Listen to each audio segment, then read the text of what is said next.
Friends, வணக்கம் and welcome to Shammu's recipes Tamil. இன்னைக்கு நம்ம ரெசிபி கிறிஸ்பியான சிக்கன் ரோல்ஸ். வெளியே கிறிஸ்பியா உள்ள ஜூசியான சிக்கன் கீமா ஃபில்லிங்கோட சாப்பிட ஒரு டேஸ்டியான ஸ்நாக். நம்ம நார்மலா வீட்டில் செய்கிற சமோசா ஷீட்ஸை விட இந்த ஷீட்ஸ் இன்னும் கொஞ்சம் ஸ்பெஷலாக எக்ஸ்ட்ரா கிறிஸ்பியா இருக்கும். இந்த மாதிரி ஷீட்ஸ் ரெடி பண்ணி நம்ம ஃப்ரீசரில் ஸ்டோர் பண்ணிக்கலாம். இஃப்தார் டைமுக்கு ரொம்ப யூஸ்ஃபுல்லாக இருக்கும். நீங்கள் நம்ம சேனல் இன்னும் சப்ஸ்கிரைப் பண்ணலன்னா சப்ஸ்கிரைப் பண்ணிக்கோங்க. கூடவே பெல் ஐக்கான் ப்ரெஸ் பண்ணி ஆல் கொடுங்க. இந்த வீடியோ உங்களுக்கு பிடிச்சிருந்தா ஒரு லைக் கொடுங்க. நீங்கள் கொடுக்குற ஒவ்வொரு லைக்ஸும் கமெண்ட்ஸும் எங்களுக்கு இன்னுமே மோட்டிவேட்டடாக இருக்கும். இப்போ வாங்க ரெசிபி செய்ய ஸ்டார்ட் பண்ணிடலாம். இதுக்கு 1 கப் மைதா மாவு எடுத்திருக்கேன். இது 150 கிராம் இருக்கும். இதை ஃபஸ்ட்டு சலிச்சு எடுத்துக்கலாம். மாவை நல்லா சளிச்சு எடுத்ததுக்கு அப்புறமா இதில் 1/2 டீஸ்பூன் உப்பு சேர்த்து கூடவே 1 டீஸ்பூன் நெய் சேர்த்து மாவை பிசைஞ்சுக்கலாம்.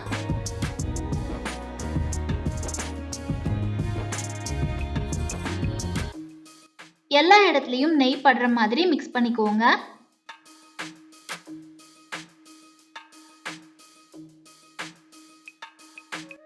இந்த மாதிரி நல்லா மிக்ஸ் பண்ணதுக்கு அப்புறமா கொஞ்சம் கொஞ்சமா தண்ணி சேர்த்து பிசைஞ்சுக்கலாம்.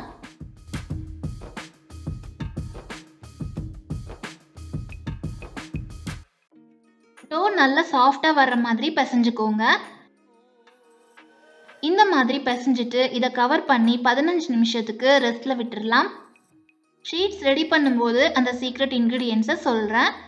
மாவு ஊறிட்டு இருக்கட்டும், அதுக்குள்ள சிக்கன் ஃபில்லிங்கை ரெடி பண்ணிக்கலாம். இன்னைக்கு நான் 250 கிராம்ஸ் போன்லெஸ் சிக்கன் எடுத்திருக்கேன். நம்ம யூஸ் பண்ணியிருக்கிற 150 கிராம் மாவுக்கு இந்த 250 கிராம் சிக்கன் கரெக்டாக இருக்கும். இதை மிக்ஸி ஜாரில் சேர்த்து நல்லா அரைச்சிக்கலாம். பாருங்க, இந்த அளவுக்கு அரைச்சிருக்கோம். நீங்கள் அப்படியே கீமாவாக வாங்கி கூட செய்யலாம்.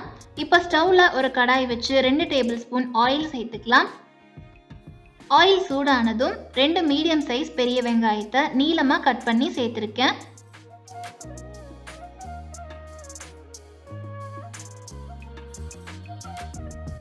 வெங்காயம் ஓரளவுக்கு வதங்கி வந்ததும் இதில் 1 டேபிள் ஸ்பூன் இஞ்சி பூண்டு பேஸ்ட் சேர்த்து வதக்கி விடுங்க.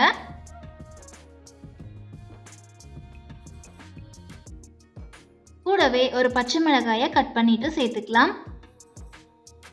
இஞ்சி பூண்டோட பச்சை வாசனை போற வரைக்கும் வதக்கிக்கோங்க. இப்போ இதில் 1 டீஸ்பூன் மிளகாய் தூள், 1/2 டீஸ்பூன் உப்பு, 1 டீஸ்பூன் கரம் மசாலா, 1/2 டீஸ்பூன் மஞ்சள் தூள், 1 டீஸ்பூன் மிளகுத்தூள் சேர்த்து கலந்து விடுங்க.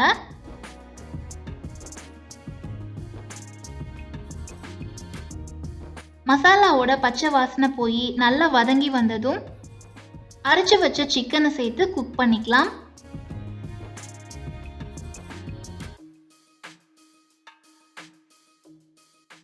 இதுல தண்ணி சேர்க்க வேண்டாம். சிக்கன்ல இருந்தே கொஞ்சமா தண்ணி விடும், அதுலயே வேக விடுங்க. கீமா மசாலா நல்லா ட்ரையா இருக்கணும். அப்பதான் உள்ள ஃபில்லிங் வைக்கும்போது கரெக்டா ஃபோல்ட் பண்ண முடியும். பாருங்க, இப்ப சிக்கன் நல்லா வெந்திருக்கு. இன்னும் கொஞ்சம் ட்ரை ஆகணும். ஸோ இன்னொரு 3 நிமிஷத்துக்கு இதை குக் பண்ணிக்கலாம். இப்ப நல்லா ட்ரை ஆகி வந்திருக்கு. லாஸ்டா இது கூட 1/2 கப் கொத்தமல்லி இலைகள் சேர்த்து கலந்து விட்டுட்டு ஸ்டவ் ஆஃப் பண்ணிக்கலாம்.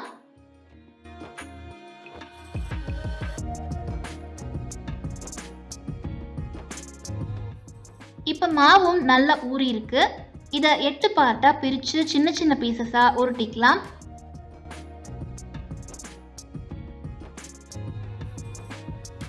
இப்போ ஒரு பவுல்ல 2 டீஸ்பூன் நெய் சேர்த்து கூடவே 2 டீஸ்பூன் கார்ன்ஃப்ளோர் சேர்த்து பேஸ்ட்டாக ரெடி பண்ணிக்கலாம். இதில் நீங்கள் நெய்க்கு பதிலாக பட்டர் கூட சேர்த்துக்கலாம்.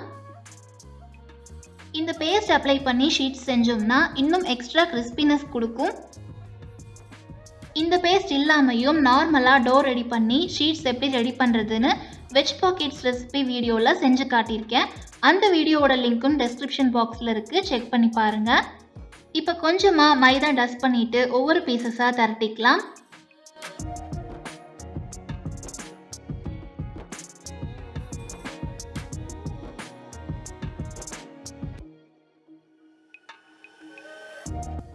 இதை ரொம்ப தின்னா தேய்க்க வேண்டாம். ஓரளவுக்கு திரட்டிட்டு நம்ம ரெடி பண்ணி வச்சிருக்கிற கார்ன்ஃப்ளவர் பேஸ்ட்டை ஃபுல்லாக எல்லா இடத்துலையும் படுற மாதிரி அப்ளை பண்ணிக்கலாம்.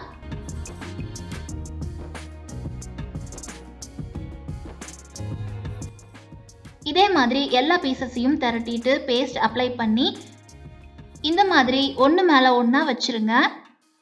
நம்ம வெஜ் பாக்கெட்ஸ் ரெசிபியில் செஞ்ச மாதிரியும் சமோசா ஷீட்ஸ் ரெடி பண்ணலாம். இந்த மாதிரி மெத்தட்லயும் ஷீட்ஸ் பண்ணலாம். இப்ப எல்லாத்தையும் ஒண்ணா வச்சு இதையும் திரட்டிக்கோங்க.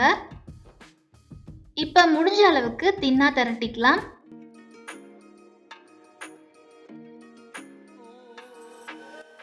ரோலா செய்யறதுனால இந்த அளவுக்கு இருக்கு.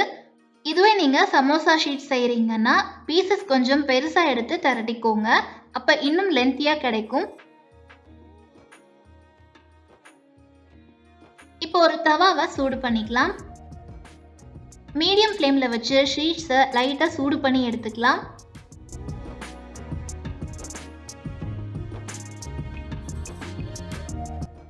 பாருங்க, இந்த மாதிரி லைட்டா ஒயிட் பபிள்ஸ் வந்தா போதும். ப்ரௌன் ஆகிற வரைக்கும் ஓவர் குக் பண்ண வேண்டாம். ஒரு சைடு நமக்கு குக் ஆனா போதும், தனியா எடுத்துடலாம்.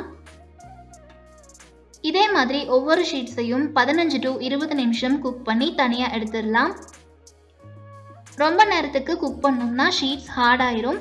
அப்படி ஹார்ட் ஆயிருச்சுன்னா ஷீட்ஸ் ஃபோல்ட் பண்ணும்போது உடையறதுக்கு சான்சஸ் இருக்கு. ஸோ 20 செகண்ட்ஸ்க்குள்ள எடுத்துருங்க. அதுக்கு மேலே விட வேண்டாம். பாருங்க, ஷீட்ஸ் நல்லா தின்னா இந்த மாதிரி டிரான்ஸ்பரண்டா இருக்கணும். இப்போ எல்லாத்தையும் ஒன்றுக்கு மேலே ஒன்றா அடுக்கிட்டு 4 ஓரங்களையும் கட் பண்ணிக்கலாம். இப்போ இதை சென்டரில் கட் பண்ணோம்னா ஷீட்ஸ் ரெடி ஆயிரும். நான் அப்ராக்சிமேட்டாக கட் பண்ணியிருக்கேன். உங்களுக்கு பெரிய ஷீட்ஸாக இருக்குது, சைஸ் அக்யூரேட்டாக வேணும்னா 5:3க்கு கட் பண்ணிக்கோங்க, கரெக்டாக இருக்கும். அதாவது லென்த் 5 இன்ச்சும் விட்த் 3 இன்ச்சும் இருக்கிற மாதிரி கட் பண்ணிக்கோங்க. இந்த மாதிரி ஷீட்ஸ் ரெடி பண்ணி நம்ம ஃப்ரீசரில் ஸ்டோர் பண்ணிட்டோம்னா நமக்கு வேணுங்கிற டைமில் ஃபில்லிங் மட்டும் ரெடி பண்ணி குயிக்காக ரோல்ஸ் பண்ணிடலாம். இதே ஷீட்ஸை யூஸ் பண்ணி சமோசா, பாக்ஸ் பேட்டிஸ், ரோல்ஸ் இந்த மாதிரி நிறைய விதமாக செய்யலாம். 1 கப் மாவு தான் எடுத்திருந்தோம். பாருங்கள் எவ்வளோ ஷீட்ஸ் கிடச்சிருக்குன்னு. இப்போ ஒவ்வொரு ஷீட்டாக எடுத்து ஃபில்லிங் வச்சு ரோல் பண்ணிக்கலாம். 1 ஸ்பூன் அளவுக்கு மட்டும் ஃபில்லிங் வச்சுக்கலாம். அதிகமாக வச்சோம்னா ரோல் பண்ண முடியாது, வெளியில வந்துடும். லாஸ்டா மைதா பேஸ்ட் அப்ளை பண்ணி க்ளோஸ் பண்ணிக்கலாம். இதில் இந்த சைட்ஸை நம்ம க்ளோஸ் பண்ணாம தான் ரோல் பண்ணியிருக்கோம். ஃபில்லிங் கரெக்டாக வச்சோம்னா ஃப்ரை பண்ணும்போது வெளியே வராமல் இருக்கும். பாருங்க, இதில் உங்களுக்கு தெரியும் 2 ஓரங்கள்லையும் 1/4 இன்ச் அளவுக்கு ஸ்பேஸ் விட்டு அதுக்குள்ளதான் ஃபில்லிங் வச்சிருக்கோம். இப்படி இருந்தால் ஃபில்லிங் வெளியே வராது. ஒருவேளை உங்களுக்கு டவுட்டாக இருந்தால் 2 சைட்ஸ்லையும் கொஞ்சமாக மைதா பேஸ்ட் அப்ளை பண்ணி க்ளோஸ் பண்ணிக்கோங்க. இப்போ ஸ்டவ் ஆன் பண்ணி ஒரு கடாயில் பொரிக்க தேவையான ஆயில் சேர்த்து சூடு பண்ணிக்கலாம். ஆயில் சூடானதும் ரோல்ஸை சேர்த்து ஃப்ரை பண்ணிக்கலாம். ஃபஸ்ட்டு 3 மினிட்ஸ்க்கு டிஸ்டர்ப் பண்ணாமல் விட்டுருங்க. அதுக்கப்புறமா திருப்பி விட்டுக்கலாம். ஸ்டஃபிங் நல்லா ட்ரையாக இருந்தால் ஃப்ரை பண்ணும்போது வெளியில் வராது. பாருங்கள், ஃபில்லிங் வெளியில் வரவே இல்லை. மேலே இருக்கிற ஷீட்ஸ் மட்டும் ஃப்ரை ஆனால் போதும். ஸோ ரொம்ப நேரத்துக்கு இதை ஃப்ரை பண்ண வேண்டாம். எல்லா சைட்ஸும் கோல்டன் ப்ரௌன் கலர் வந்ததும் ஆயிலிருந்து எடுத்துடலாம். கொஞ்சம் ஸ்பேஸ் விட்டு ஃபில்லிங் வச்சு ரோல் பண்ணியிருந்தோம்னா இந்த மாதிரி உடையாமல் அழகாக ஃப்ரை பண்ணி எடுக்கலாம். நம்ம ஷீட்ஸ் கட் பண்ணும்போது எக்ஸ்ட்ரா இருந்த மாவையும் வேஸ்ட் பண்ணாமல் இந்த மாதிரி ஃப்ரை பண்ணி சாப்பிடலாம். நல்ல கிறிஸ்பியாக இருக்கும். இப்போ நமக்கு கிறிஸ்பியான சிக்கன் ரோல்ஸ் ரெடி ஆயிருச்சு. பாருங்க, அவுட்டர் லேயர் எவ்வளோ கிறிஸ்பியாக இருக்குன்னு. இந்த கியூட்டான கிறிஸ்பியான சிக்கன் ரோல்ஸ் நீங்களும் வீட்டில் ட்ரை பண்ணி பாருங்கள். ரெசிபி பற்றின ஃபீட்பேக்கை மறக்காமல் கமெண்ட்ஸில் சொல்லுங்கள். இந்த வீடியோ உங்களுக்கு பிடிச்சிருந்தா ஒரு லைக் கொடுங்க. சப்ஸ்கிரைப் பண்ணி சப்போர்ட் பண்ணுங்கள். Thank you all.